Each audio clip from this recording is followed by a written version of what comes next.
Hey, man and woman and boy and girl, welcome. We're going to talk about humility. Um, I don't actually know much about humility, to be, fully honest up front, but I'm going to give it a crack. I'm going to give it a shot.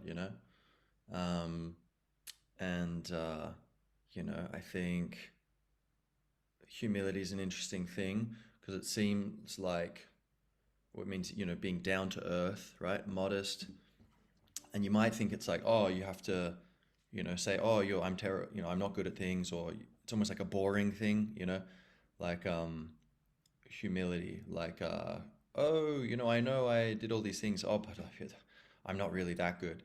Like you have to like downplay things, and maybe there's a bit of that involved, but like just not needing, I think basically not needing to draw attention to yourself, um, and yet you know, for example, I'm on a podcast. I'm like talking to people, so I'm drawing attention to myself.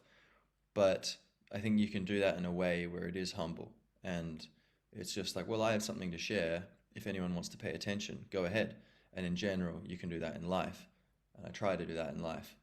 Um, but yeah, there's like a place for also believing in yourself and being like, yeah, what I'm doing or who I am is important enough that, you know, um, not to be deterred by other people's opinions. It's like, oh, I shouldn't be here among these people, or I shouldn't say this, or who am I to disagree with the government on something, or whatever it is, um, or like everyone else thinks this, but I have a different opinion. Oh, I must be wrong. You know, that's not healthy, and that's not real humility.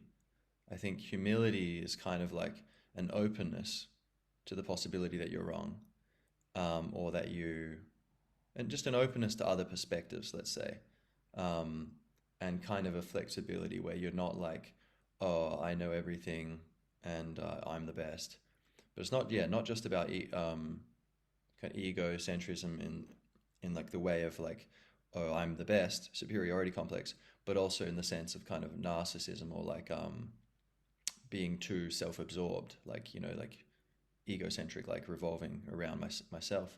Um, so say like to always, even when I think I'm like I'm sure something's true. Um, if I'm talking to someone who disagrees and it's something kind of spicy and controversial, I will often say, look, maybe I'm wrong, but as far as I know, this is true. And there's some things where I'm like, I can't say that; it would be dishonest. Where it's like, Ireland has some green fields. It's like, yeah, I'm sure. But if it's like things where it's like really, really pretty crystal clear, but there is more digging you could do, um, and it's like 0.1% chance there's something I've missed. Um, I will be like, yeah, look, I could be wrong, but I looked into it carefully, and this is the conclusion I came to. Because I feel like it is like I've had time and time again in my life like things where I thought I was so sure about something, and then I learned through more experience and more study that, oh, I had it maybe only part of the picture. Maybe I learned some extra things which totally change the big picture, um, the implications and stuff. Um, but yeah, so basically, and I find it's a way of kind of diffusing things. Like, look, I'm not telling you, you're a bad person or you're stupid or something. Like, I'm just saying, like I'm not being like religiously devout, connected to this. And then that kind of welcomes them or invites them, you could say, to also be a bit open to changing or to being, you know, like, well, I'm not certain either, actually, if we're come to think about it. Um, so it's kind of part of humility, and I think it's very beneficial for knowing what's going on, what is and what should be, both for myself, like who am I really, and who should I be, or like how am I expressing myself and how should I be doing that. But then also in the world, what is the world and what should the world be? I think often some very intelligent people come to really bad positions because they're too firm in like the narratives they've got or the ideas, the beliefs they build up. But I feel like if it's true, what's the harm in kind of saying, oh, maybe I'm wrong, but as far as I know, this is true. You know, like sometimes, like yeah, you need to draw a line and say no.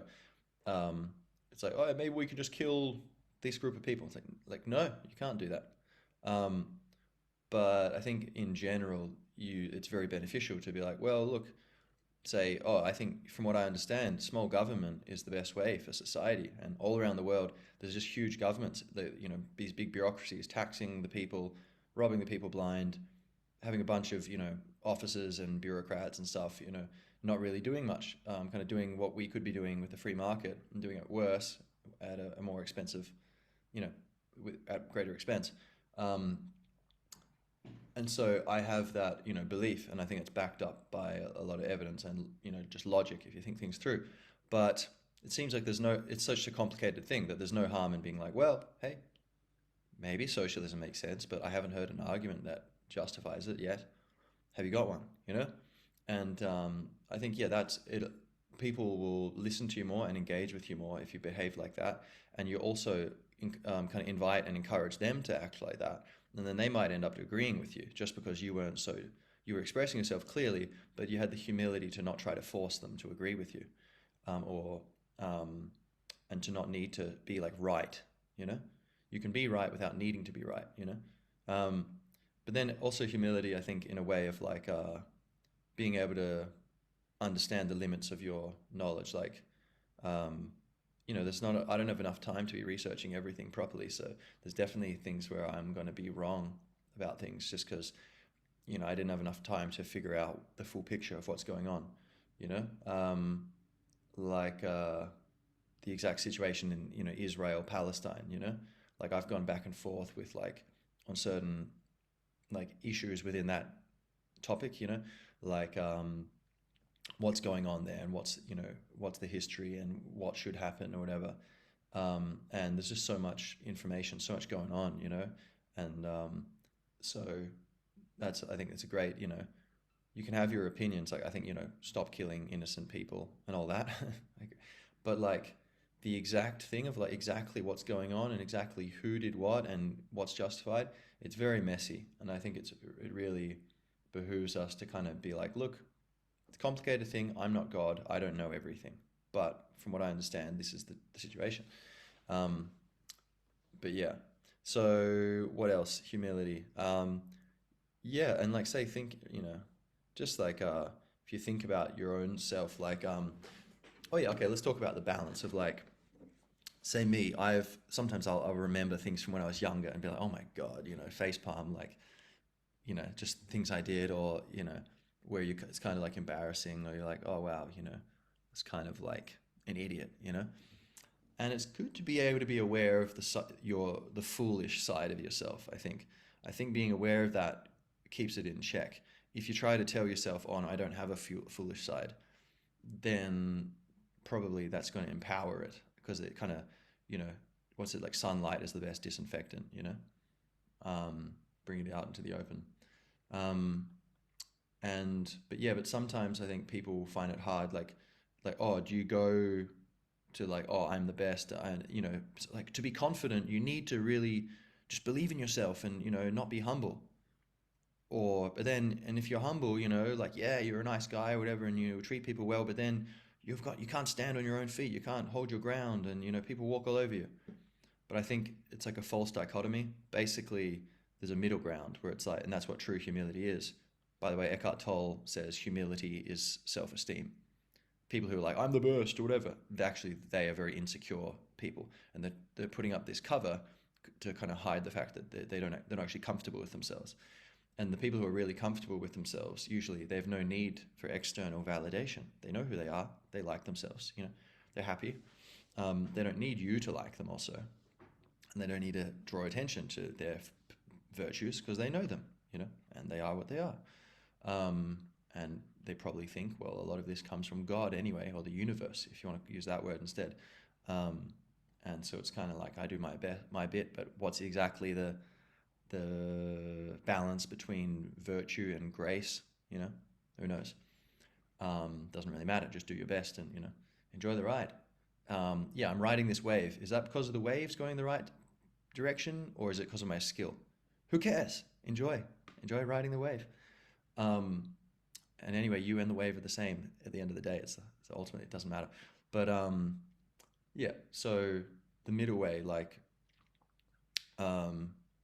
I think it doesn't help the world at all. Actually, it harms the world if you can't stand up for yourself, if you can't hold your ground, if you can't, if say if there's someone else and they're kind of pushing you further than they should.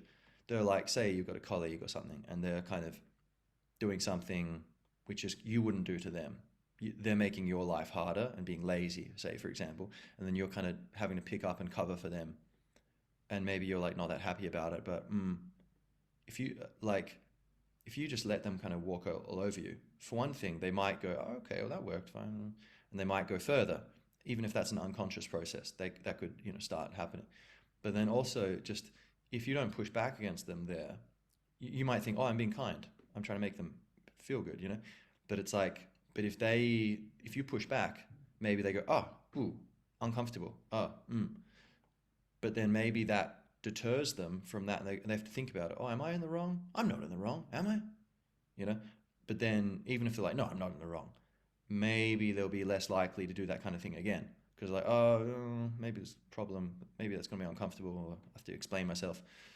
And so I think if society is full of people who will push back when people are crossing the line too far, then that deters people crossing the line too much.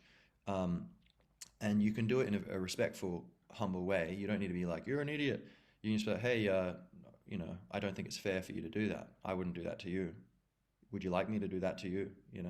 So why are you different? Are you better than me? Or like, subconsciously, I think it's, someone said like we all subconsciously, the default mode kind of from our animal instincts is that I am more important than everyone else. And the humans who had that instinct out survived the ones who didn't, which makes sense in hairy situations. That's going to be very useful to put yourself first.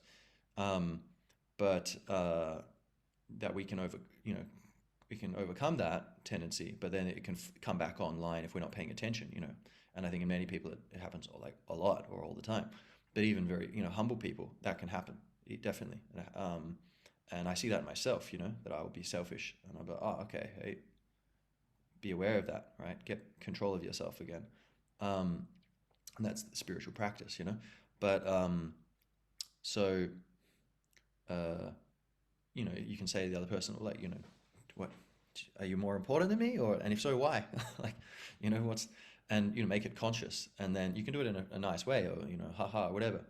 But, that you don't need to be like judging them. You can understand like, hey, they're acting from this natural impulse. And that's a big thing about humility, is understanding that all of us are kind of sleepwalking half the time. It's like Jesus said, forgive them for they know not what they do.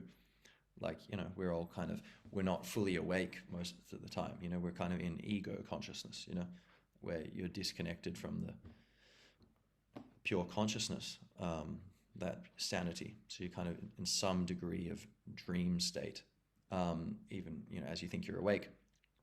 Anyway, episode 7, Awakening, check it out. And so, yeah, you can push back, right? And then if everyone's doing that, that's good for society. So, but also, yeah, so I don't know, I guess humility, right? Like that middle ground. Like you can still stand up for yourself. You can say someone's having a conversation, you can go, oh, well, in my opinion, this is true.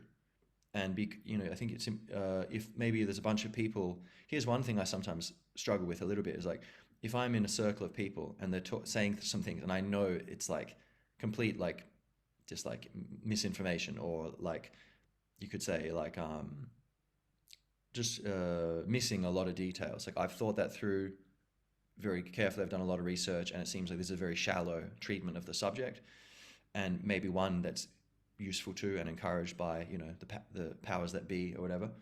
And so sometimes I'm like, should I kind of give the gift of like, hey, that's actually not true, think about this, even if I go, well, some people say blah blah blah. Like I'm not necessarily saying, oh, well, I know you're wrong.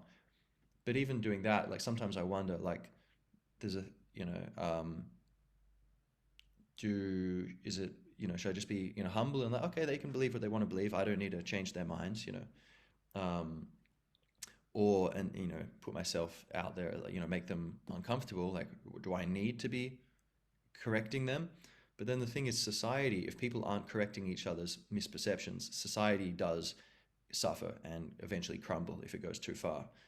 If people's understanding of what is and what should be gets too inaccurate. So there is a social obligation to kind of, speak the truth.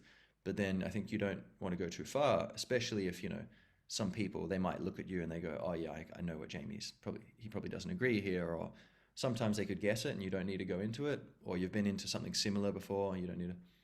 But I think, yeah, there is a place there for kind of being assertive for the benefit of everyone, them and the whole society. But again, you can do it in a way where it's not like, oh, I'm better than you, you're wrong, you idiot.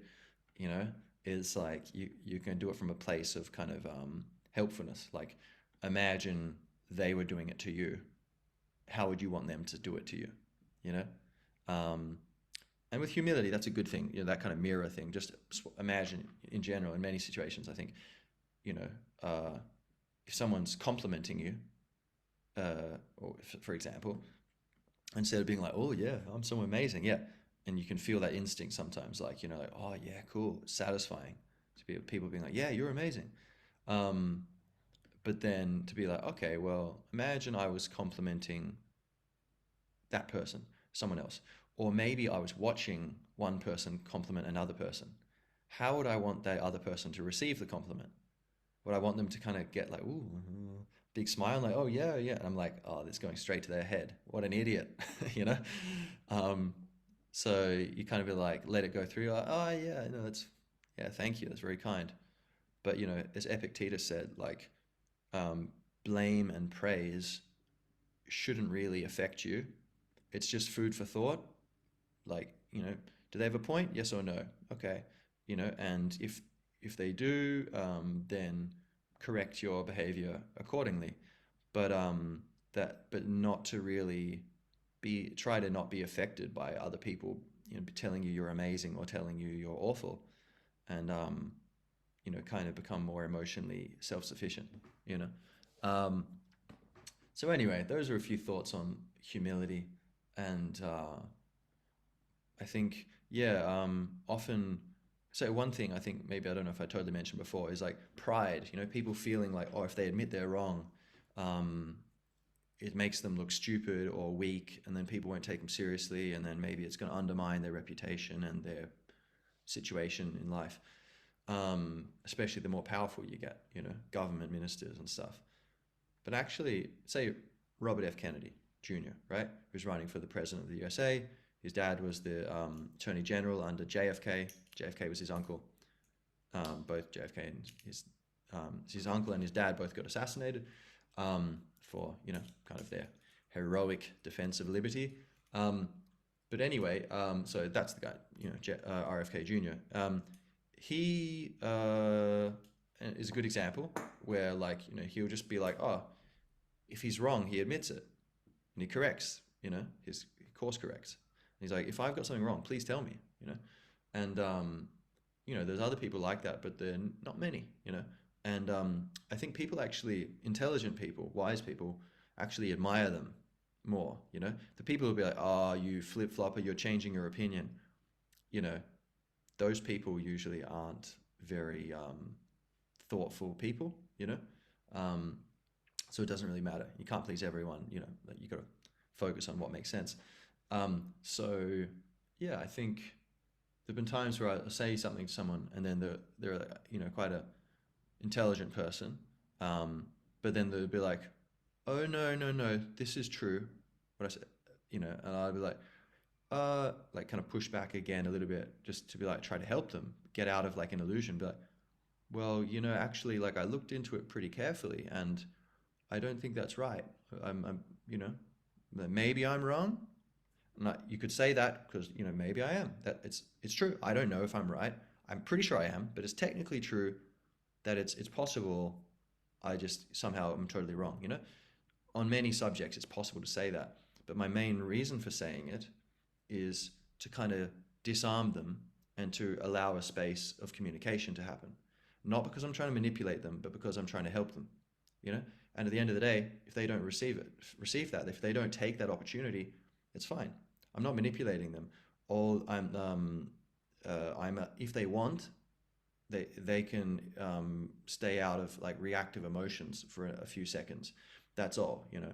So um, and you know, I say, well, you know, maybe I'm wrong, but um, like I'm pretty sure I looked into this, and you know, I'm pretty sure that is true actually.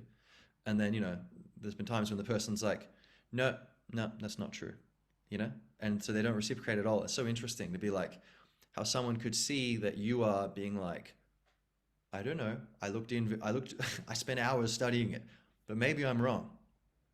And then they were like, yeah, you are wrong. Like, I know. And it's like, it's so interesting. So I think empathy is very useful for humility and kind of putting yourself in others' shoes, you know, like that mirror thing. But yeah, all right. So here's a little song about humility, and then I'll let you enjoy your weekend.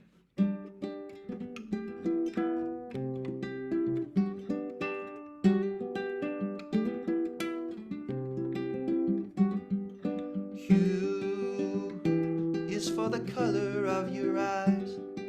Mill is the way you get those meals of bread. The beer of gold and ility is your ability without abs. Just yourself on your own. Without biceps, oh, they'll be growing. You don't need a big body or brain. All you need is humility, and it'll keep you sane. That song is called uh, Humility is So Nice. All right. Have a great weekend and week and life. If you're watching this 100 years from now, I love you. Keep up the good work.